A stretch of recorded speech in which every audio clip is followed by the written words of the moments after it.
even though aan makeup ku marin dhib malaha, laakiin know that you are beautiful even without the makeup.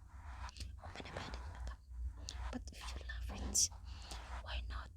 Dhib malaha waan ku marnaa hadaad jecesha adiga, laakiin ogow makeup la'aanti haddaad kaa qurux badan tahay.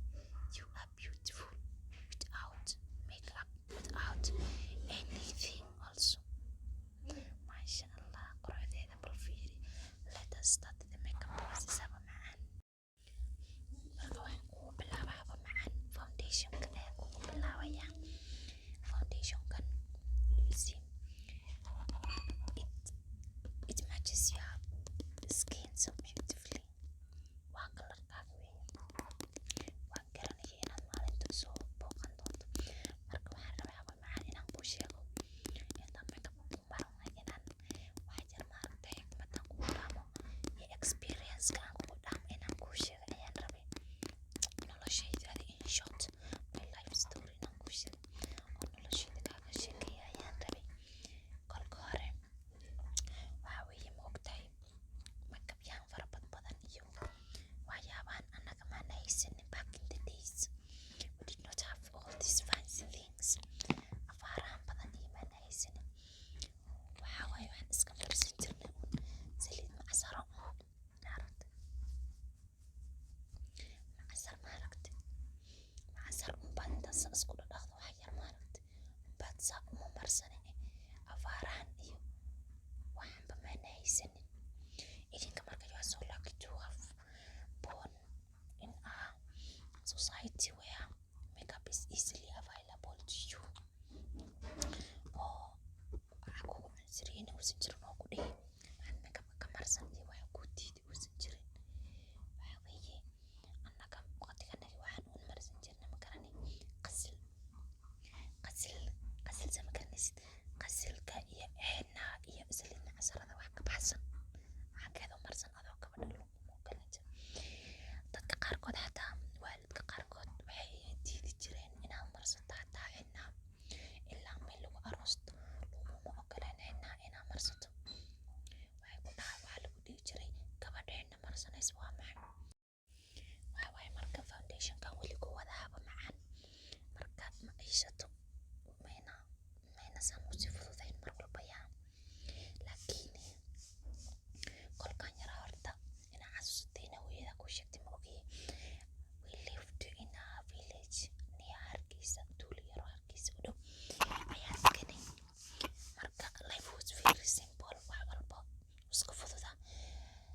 Maxaa la dhihi jiray laakiin a lot of happiness horta aad ayaan ugu faraxsanayn meesha sababtoo ah duhurkii casarkii maaragtay casariye sama garanaysid. Shaah casari ayaan iskugu imaan jirnay aniga, adeeray, dadkay dhaleen, abtiyaashay, dadkoo dhan. Like you grow with all your family members, everyone is there. Ruux walba wuu joogaa, like the happiness kale farxadda. Marka waan yaraa adeen waa la isoo aroostay. Magaalo weyn baa la i keenay. It was a big change. Like it took a lot of time for me to adapt to the new city, the big city. Laakiin waan la qabsaday. Maxaad samayn kartaa? You don't have any other choice but to accept. Marka but it was a big change. Markii dambe maciishada laakiin waxay iga dhigtay ruuxan hadda ah intaana maciishada magaalada aan imaan lahayn ma inaan makeup baran lahaa way kala tahay. I don't think so. So waxaa waaye it made me who I am today. So I'm very happy about it. Marka maciishada waxay ka dhigaysaa waxyaabo badan ayay ku baraysaa noloshu. Marka village-kii oo Hargeysa agteeda ah marka dambe oo magaalada usoo guuray they made me who I am today. Marka haddaanan meeshaas aanan deganaan lahayn aanan meeshaas soo mari lahayn nolosha aan soo maray maanta meeshaan joogo ma joogi lahayn ayay ka micnaysan tahay. Marka you have to be thankful for everything you have because annaga nolosha aanan soo marin. Marka wax yar oo hadda eyeshadow yar baan ku maranayaa. Marka indhaha isku qabo eyeshadow baan ku mariyay. Marka sheekadii baan ku waday. Marka tuuladii yarayd oo Hargeysa ku taalay markii la iga soo aroostay horta hadda aan kuu sheego garan ba maysid tuulada magaceeda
that's the most important thing. Anigu kumali nin gaajaysan arooso maya, no, but also happiness is an important factor to consider. Marka waa aroosanaysa waa ruuxan miyuu ku farxad gelin karaa, miyuu kaa qoslin karaa, waa inaad fiiriso. Midda kale habar yaray adigoo yar aroosanin ana hataa ku rafaade, but hadda way weynaadeen baad marka hore aad ayaa u rafaadaysa adiguna ilmaha you can do that. Laakiin adigoo yar adiga isku aroosanin markaan yarayn waxba quman maana haysanin, laakiin we were very happy. Kalkii dambe hadda ciyaalka way iska weynaadeen, way weynaanayaan mogta. Hadda marka wallahi I'm very proud of them markaan arko ayagoo wax barteen, wax qabsadeen, nolosha meel iska soo saareen, aad ayaan ugu farxa wallahi. Marka adigana waa yartahay so waxbaad qabsani kolley waad gaari meeshooda iyo meel kasii saraysa. You have potential, you are very hard working.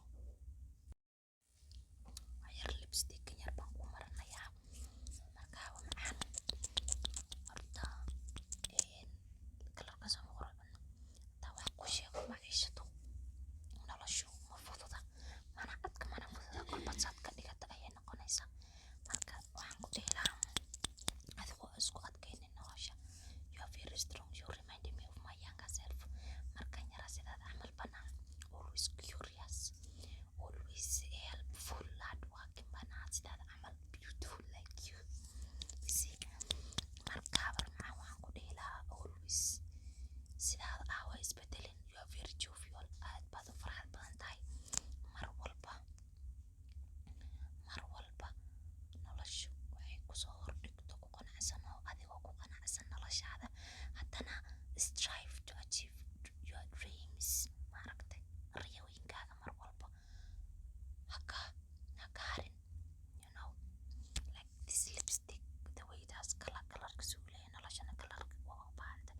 So farxadda adoo haddana shaqaysanaysa afaarahaagii haysata adoo working hard but still haddana there should be some color in life, so have fun, be yourself, enjoy yourself, but don't forget anagana horta haddaan Soomaali nahay we are very strong. Somalis are very strong people, they are capable, they are hard working and they never forget their roots. Meeshay ka imaadeen Soomaalidu, meeshay doontaba ha joogaan, ma iloobaan meeshay ka imaadeen. Marka habar macaan adigana is iloobin meeshaa ka imaadeen. Dadkan kale iyo intaad dhex gashay Soomaalinimadaadii diintaadii ha iloobin, but still dadka kale inaad la dhaqmi karta ayaa la rabaa. Marka habar macaan you are very strong, you are capable of doing a lot of things habar macaan, and you have a lot of potential. Marka never give up on yourself, be yourself and always have fun and life will be easy. Let me do some final touches intii ugu dambeysay ayaan ku borderkan ayaan ku baaranayaa. Marka inta ku buga sheekada waan ku daaya meesha habar macaan iska raali noqay. Waxaan ku dhihi lahaa anigu live your life the way you want.